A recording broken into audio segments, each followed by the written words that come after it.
Hello friends, I welcome back you all to my YouTube channel GK Gyan with Guidance. In this video we will do another English mock test which is language based. इससे पहले हमने जो English का first mock test किया था वो literature based था, तो ये है लैंग्वेज बेस्ड। इस पे लैंग्वेज पे आधारित 20 क्वेश्चंस हैं। अगर आपको इस मॉक टेस्ट के किसी भी क्वेश्चन का आंसर पहले से मालूम है तो आप कमेंट बॉक्स में बता सकते हैं, और आपने अपना स्कोर भी जरूर चेक करना है कि आपका इस टेस्ट में कितना स्कोर रहा। तो चलिए टेस्ट शुरू करते हैं। फर्स्ट क्वेश्चन है, in this sentence he built a big boat which literary form has been used. In the sentence he built a big boat में कौन सी लिटरेरी फॉर्म यूज की गई है? ऑप्शंस हैं pun, simile, alliteration, rhyme. Answer है option number C, alliteration. Alliteration form use की गई है। एलिट्रेशन में क्या होता है, एक ही सेंटेंस में जो वर्ड्स हैं वो एक ही लेटर से शुरू होते हैं। जैसे ये तीनों लेटर हैं, बिल्ट, बिग बोट में जो बी आया है वो सेम है, तो इसको एलिट्रेशन बोलते हैं। ये है फर्स्ट टाइप ऑफ एलिट्रेशन। और सेकंड टाइप होती है जैसे एक ही साउंड वाले जो हम वर्ड्स यूज कर लेते हैं जिनकी राइम स्कीम सेम होती है, ऐसे वर्ड्स यूज कर लेते हैं जैसे सिंग, रिंग, जैसे बोरो, सोरो, टुमोरो। अगर ऐसे ही वर्ड एक ही लाइन में बार बार यूज किए गए हैं एक ही रिदम वाले, तो वो भी एलिट्रेशन का ही पार्ट होता है। नेक्स्ट क्वेश्चन है question number 2, the traditional old grammar which is highly theoretical and formal one is dash grammar.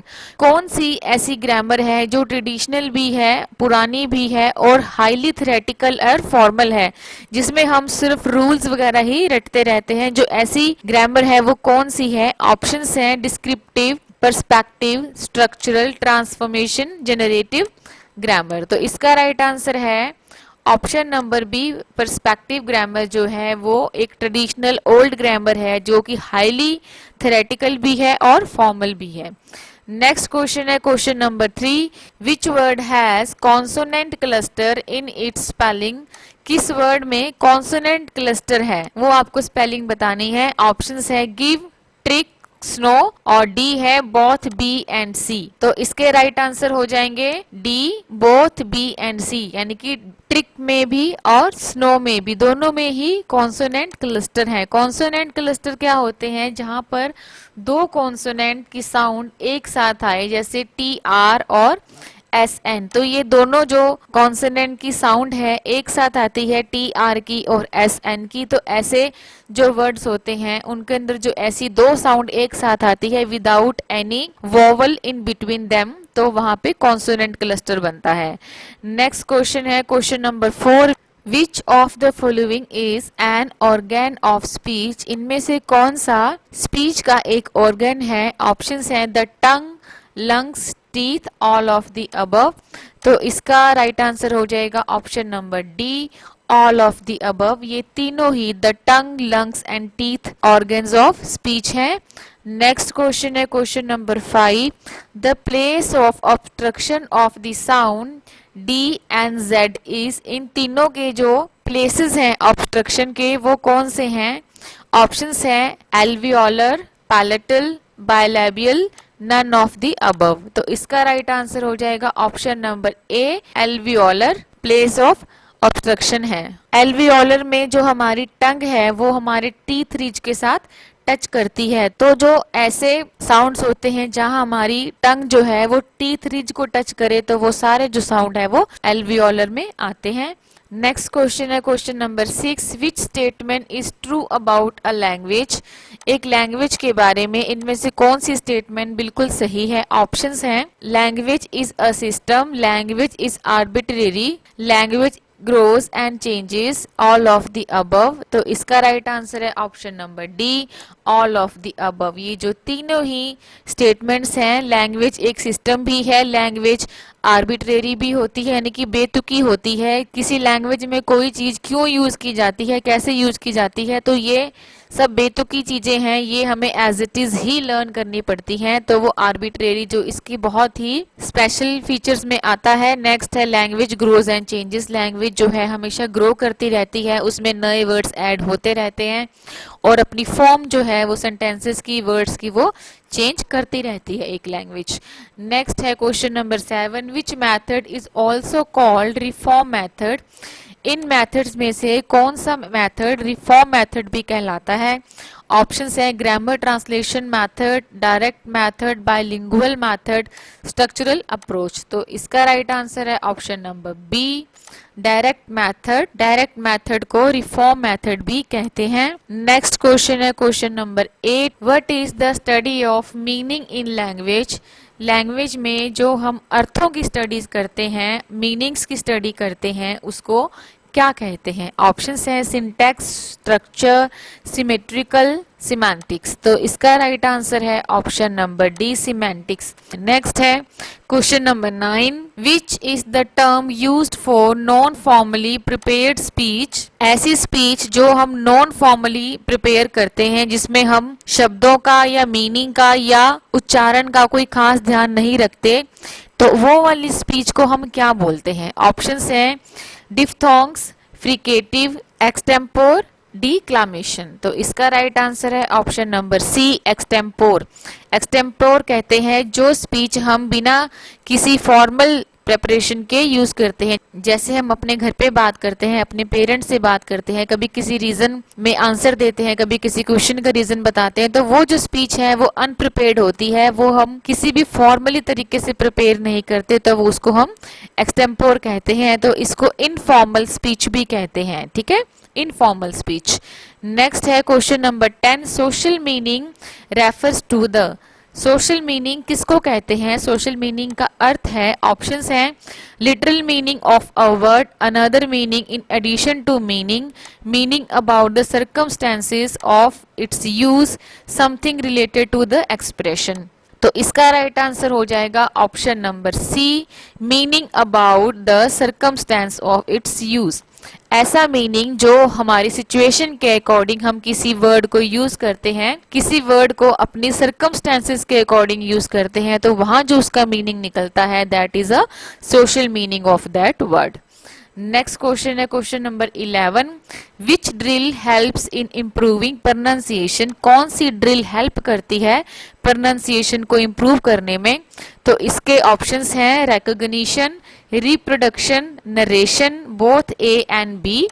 तो इसका राइट आंसर हो जाएगा option number D, both A and B, यानी कि रिकॉग्निशन एंड रिप्रोडक्शन, ये दोनों ही जो ड्रिल्स हैं ये इंप्रूव करती हैं प्रोनाउंसिएशन को। नेक्स्ट क्वेश्चन है question number 12, to develop a love for literature is an objective of teaching poetry. एक पोइट्री को सिखाने के पीछे जो ऑब्जेक्टिव्स होते हैं उनमें से एक ऑब्जेक्टिव ये भी है कि जो लिटरेचर है उसके लिए प्यार डेवलप किया जाए, उसके लिए इंटरेस्ट डेवलप किया जाए। तो ये कौन से लेवल का टीचिंग ऑब्जेक्टिव है? ऑप्शंस है at primary level, at secondary level, at the highest secondary level, none of the above. तो इसका राइट आंसर हो जाएगा option number C, at the highest secondary level. यहाँ पर हम लिटरेचर के लिए इंटरेस्ट अराउज करते हैं, लव डेवलप करते हैं, तो ये जो टीचिंग ऑब्जेक्टिव है ये हाईएस्ट सेकेंडरी लेवल का हो जाएगा। नेक्स्ट क्वेश्चन है question number 13, in the phrase as white as snow which literary form has been used. जो एक ये फ्रेज है एज वाइट एज स्नो, इतना वाइट जैसे कि बर्फ, तो इसमें कौन सी लिटरेरी फॉर्म यूज की गई है? ऑप्शंस हैं सिमिली, मेटाफर, राइम, इंटोनेशन। तो इसका राइट आंसर हो जाएगा ऑप्शन नंबर ए, सिमिली यूज की गई है। जहां पर एज का यूज हो जाता है वहां तो हो जाती है सिमिली, और जहां पर एज यूज नहीं किया गया, डायरेक्ट वाइट स्नो बोला गया है किसी को, तो वहां पे हम मेटाफर यूज करते हैं। ये आपने बिल्कुल ध्यान रखनी है, ये दोनों जो हैं बिल्कुल रिसेंबल करते हैं, कंफ्यूज कर जाते हैं अक्सर। सिमिली होता है जहां पर एज यूज किया गया हो कंपैरिजन के लिए एज वर्ड, और मेटाफर में अगर हम किसी को डायरेक्ट कोई उपमा देते हैं, you are the white snow, अगर हम ऐसे सेंटेंस यूज करते हैं you are a red rose, तो वहां पे ये मेटाफर हो जाता है। नेक्स्ट क्वेश्चन है question number 14, language varieties are often called. जो लैंग्वेज में विभिन्नता पाई जाती है एरियाज के अकॉर्डिंग, ठीक है, या प्रोनाउंसिएशन के अकॉर्डिंग, तो उसको क्या बोलते हैं? ऑप्शंस है रजिस्टर, डायलेक्ट, लेक्सिकल, नन। तो इसका राइट आंसर हो जाएगा option number B, dialect. Dialect जो होता है वो लैंग्वेज वैरायटी के अंदर हम उसको पढ़ते हैं। जैसे एक इंग्लिश है, अमेरिकन एक्सेंट अलग होगा, ब्रिटिश लैंग्वेज अलग होगी, जबकि दोनों ही बोलते इंग्लिश ही हैं, लेकिन उनका जो बोलने का तरीका है, उनके जो वर्ड्स हैं, उनकी जो स्पेलिंग्स है, हो सकता है उसमें थोड़ी सी वैरायटी हो, उसमें हो सकता है थोड़ी सी डिफरेंसेस हो। तो वो जो लैंग्वेज वैरायटी है वो हम डायलेक्ट में पढ़ते हैं, डायलेक्ट उसको बोला जाता है। नेक्स्ट क्वेश्चन है question number 15, which deals with morphemes and their combinations. Morphemes और उनके जो कॉम्बिनेशंस हैं वो किसके साथ डील करते हैं? ऑप्शंस हैं इटिमोलॉजी, फोनोलॉजी, ग्रामर, सिंटैक्स। तो इसका राइट आंसर हो जाएगा ऑप्शन नंबर सी, ग्रामर। जो ग्रामर है वो डील करता है मॉर्फीम से और उनके कॉम्बिनेशन से। Question number 16, ISH in boyish and LY in lovely are examples of। जो boyish में ISH यूज किया गया है और लवली के अंदर जो LY यूज किया गया है, ये किसके एग्जाम्पल्स हैं?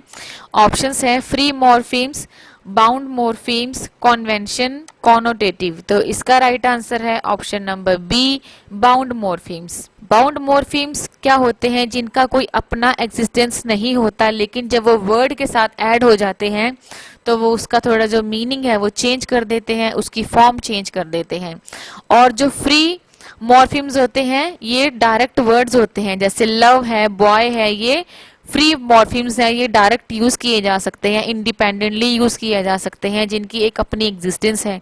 और बाउंड मॉर्फीम्स की कोई एग्जिस्टेंस नहीं है इंडिपेंडेंटली, लेकिन ये वर्ड्स के साथ यूज किए जाते हैं, फ्री मॉर्फीम्स के साथ यूज किए जाते हैं। नेक्स्ट है question number 17, which is a type of vocabulary. इनमें से कौन सी वोकैबुलरी की एक टाइप है? ऑप्शंस है recognition, production, both A and B and none. तो इसका राइट आंसर है ऑप्शन नंबर सी, जो रिकॉग्निशन है और प्रोडक्शन है, ये दोनों ही वोकैबुलरी की टाइप्स है। रिकॉग्निशन को पैसिव वोकैबुलरी बोलते हैं और प्रोडक्शन को एक्टिव वोकैबुलरी भी बोलते हैं, ये भी आपने याद रखना है। पैसिव वोकैबुलरी वो होती है जो हमें वर्ड्स मालूम है बट हम उनका डेली यूज नहीं करते, वो हमारे एक्टिव वर्ड्स में नहीं है। और प्रोडक्शन यानी कि एक्टिव वोकैबुलरी वो होती है जो हम डेली अपने लैंग्वेज में यूज करते हैं, वर्ड्स जिनको ना सिर्फ हम पहचानते हैं बल्कि अपने डेली लैंग्वेज में उसको यूज भी करते हैं, उसको प्रैक्टिकली यूज करते हैं। तो वो प्रोडक्शन भी होता है और एक्टिव वोकैबुलरी भी होता है। नेक्स्ट क्वेश्चन है question number 18, which reading technique involves quick glancing through a text to understand its general content. कौन सी रीडिंग टेक्निक में किसी भी कंटेंट को समझने के लिए सिर्फ एक क्विक ग्लैंस हम देते हैं, तो उस टेक्निक को क्या कहते हैं? ऑप्शंस हैं literary reading, scanning, extensive reading, skimming. तो इसका राइट आंसर है ऑप्शन नंबर डी, स्कीमिंग। जो स्कीमिंग है वो होती है एक क्विक ग्लांस, अगर हम किसी पे फटाफट एक नजर मार लेते हैं और उसी में ही हमको जो उसका कंटेंट है वो समझ आ जाता है, या सिर्फ समझने के लिए उसको मोटा मोटा हम देखते हैं, तो उसको स्कीमिंग बोलते हैं। नेक्स्ट क्वेश्चन है question number 19, the group of the words books, notebooks, teacher, oral test is an example of dash. जो ये ग्रुप है वर्ड्स का, books, notebooks, teacher, oral test, ये कौन सा ग्रुप है, किस ग्रुप का एग्जाम्पल है? ऑप्शन है lexical grouping, semantic grouping, structure grouping, phonetic grouping. तो इसका राइट आंसर है ऑप्शन नंबर ए, लैक्सिकल ग्रुपिंग। जो लैक्सिकल ग्रुपिंग होती है वो एक एरिया से जो जुड़े हुए वर्ड्स होते हैं उसको जब हम ग्रुप कर बना देते हैं, that is called lexical grouping. जैसे एक हॉस्पिटल से रिलेटेड वर्ड्स होंगे, नर्स, डॉक्टर, ब्लड टेस्ट, जो ऐसे एक एरिया से रिलेटेड वर्ड्स हैं वो लैक्सिकल ग्रुपिंग के अंडर आते हैं। नेक्स्ट है question number 20, the transition in an utterance between adjacent speech sound is called. दो एडजेसेंट स्पीच साउंड, जहां पर एक गैप आए, एक ट्रांजिशन आए दो एडजेसेंट स्पीच साउंड के बिटवीन, तो उसको क्या बोलते हैं? ऑप्शंस हैं पोज, स्ट्रेस, फ्लुएंसी, जंचर। तो इसका राइट आंसर है ऑप्शन नंबर डी, जंचर बोलते हैं। तो ये जो गैप है या ट्रांजिशन है, ये एक सिंगल वर्ड के बिटवीन भी हो सकता है, दो वर्ड्स के बिटवीन भी हो सकता है और एक सेंटेंस के बिटवीन भी हो सकता है। जहां पे दो साउंड आए, दो साउंड के बीच में जो गैप आए, उसको ही हम जंक्चर बोलते हैं। तो फ्रेंड्स, ये था लैंग्वेज बेस्ड क्वेश्चन पे एक मॉक टेस्ट। मैं उम्मीद करती हूँ आपको ये वीडियो अच्छा लगा होगा और आपने अपना स्कोर भी इस वीडियो के कमेंट में जरूर बताना है मुझे। अगर आपको ये वीडियो अच्छा लगे तो प्लीज वीडियो को लाइक कर दें, शेयर कर दें, और अगर आप मेरे चैनल पे पहली बार आए हैं तो मेरे चैनल को सब्सक्राइब कर लें और साथ ही बेल आइकन को भी जरूर प्रेस कर दें ताकि ऐसी ही और नॉलेजेबल वीडियोस का जो नोटिफिकेशन है आपको सबसे पहले मिले। मिलते हैं नेक्स्ट वीडियो में। Till then keep watching, keep learning, have a nice day.